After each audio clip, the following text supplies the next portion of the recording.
was I playing? I was actually watching a Joe Pass video, and then Joe is a genius.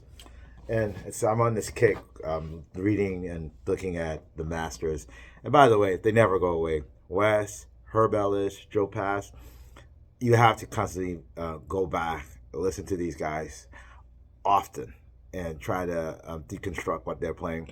Some people do it by woodshedding, trying to transcribe solos and just figuring out what they played. And then what they try to do is then tell you the theory behind it and things of that nature. And then when you hear these guys play and you hear them talk about their craft, they really, and this is obviously most of these people are not here with us, like Herb Ellis and Joe Pass and Wes Montgomery, but we do have some videos of them talking about it.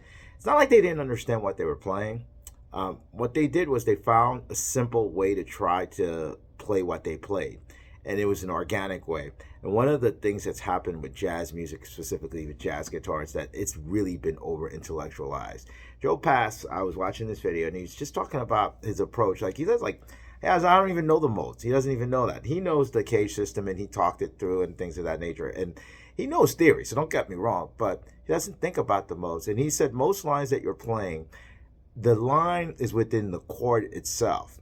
It's kind of the same thing I think that Herb Ellis was saying when he was talking about blues shapes in my last video I talked about.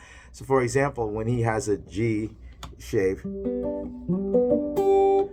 we use the terminology arpeggio, Joe was saying the same thing. So earlier on when I was playing a bunch of chords, all I was thinking in my mind as my eyes were closed was the shape of the chord and trying to get a line that would resolve in some note that is on there. Okay, so when I play a 13th, so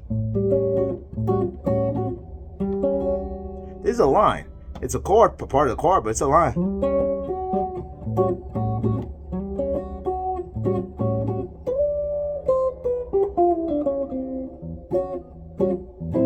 Anytime you hit a minor 7th, and it's here is going to be a line, and you're just hearing it and you're resolving it to one of those what they call chord tones and things of that nature.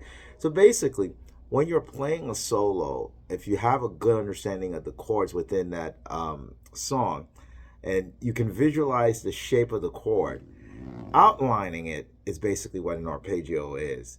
And then looking at where the notes are on the chord and visualizing it, and then landing on it, without thinking and overthinking theory and saying, oh, I gotta play this, I gotta play that, you're gonna end up with a good sound. Let your ears guide you, okay? Intuitively. And I know that some people will say, well, they don't have the gift, they have to have it written out, they need a technical explanation of things of that nature. Sometimes you don't. These guys, all of them, all of the masters learned that way, to be honest with you. That's how they learned. They did not learn by just memorizing a bunch of scales and putting them over. I mean, Joe Pass actually says that. He says, I don't play a chord and think of the scale I need to play over that. Okay? He knows the scales. Yes, I know modes. I know scales. I know minor. I know dominants. I know all this stuff. There's blues scales. There's bebop scales.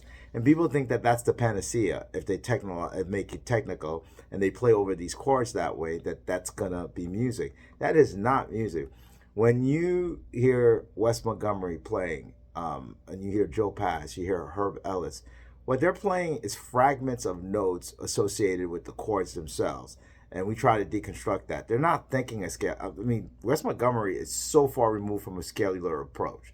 He's very organized. When he takes a solo, you got the single lines, you got the octaves, and you got the chord part going on.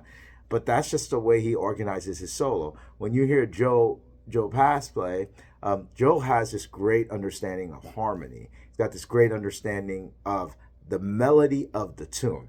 That's what really holds for me when I listen to Joe Pass.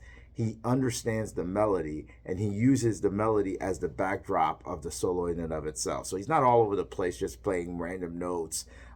Anytime the guy starts playing, I can tell you what song he's playing if I've ever heard the song before. All right. Now, flip the script nowadays. Some of the guitar players that are playing, they're just, I tend to see, I'm going to put myself in there. You can noodle a lot, but you don't hear the melody lines. You don't hear directionally where somebody's going. So anyway, though, sorry about this long video, but the whole idea is that simplify some of this stuff. Think about chord tones, for lack of a better word, and visualizing the shapes.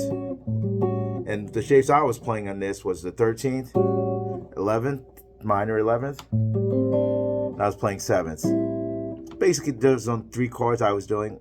Different approaches when you have chords. Approach it half a step above, half a step below. Okay, both get me to that A minor 7. Same concept with the G dominant, I'm sorry, the 13th.